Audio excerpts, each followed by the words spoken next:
Kita harus mengundang investor asing untuk masuk sini untuk tumbuh lebih cepat. Tanpa FDI, tanpa investor asing, kita nggak mungkin pertumbuhan ekonomi cepat. Yang harus kita ingat adalah investor asing tidak datang ke sini untuk membangun ekonomi Indonesia. Emang kita siapa? Dia datang ke sini untuk menikmati kue pertumbuhan ekonomi Indonesia.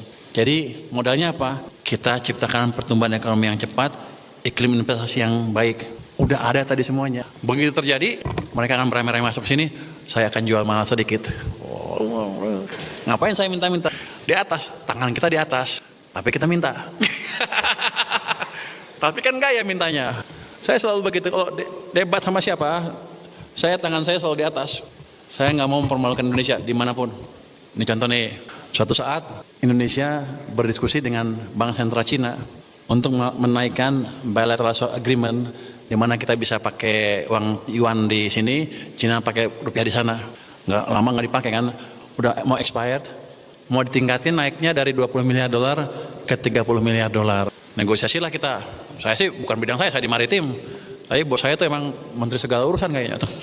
Pur, kau datang ke negosiasi sana. Lupa bukan urusan saya. Udah lu kawal aja.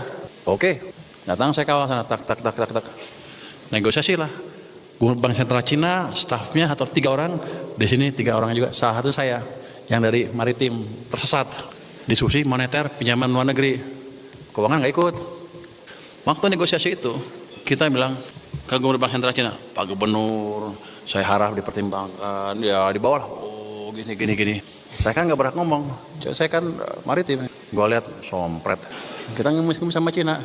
Orang Cinanya, kalau bisa dipertimbangkan, ya bisa dipercepat Pak ini gini. Wah nggak tahu lah, kita masih menghitung, masih ini orang Cina itu. Gua nggak tahan. Orang iseng. Saya ngomong ke Gubernur Cina, Pak Gubernur, menteri saya mau ke Cina bulan depan. Dia akan ngomongin bilateral swap agreement ini. Dia akan ketemu dengan 2 Menko di Cina, bosnya gubernur. Jadi di sana tuh nggak independen seperti sini, dikuasai pemerintah dan dia di bawah 2 Menko. Baru dia kata-kata, mau ke sana? Iya. Jadi gini Pak Gubernur, ini saya akan bicarakan dengan menteri itu, bos Anda lah kira-kira gitu. Jadi Anda harus siapkan dengan baik, jangan sampai nanti Anda susah. Langsung dia, gue sikat. Habis itu dia bilang gitu, saya bilang apa? Ya udah, kamu bisa selesaikan seminggu nggak? Ya, bisa. Jadi walaupun kita minta duit, kita hajar dia. Waktu 1 bulan berikutnya ke Cina langsung dikasih sama bosnya sana.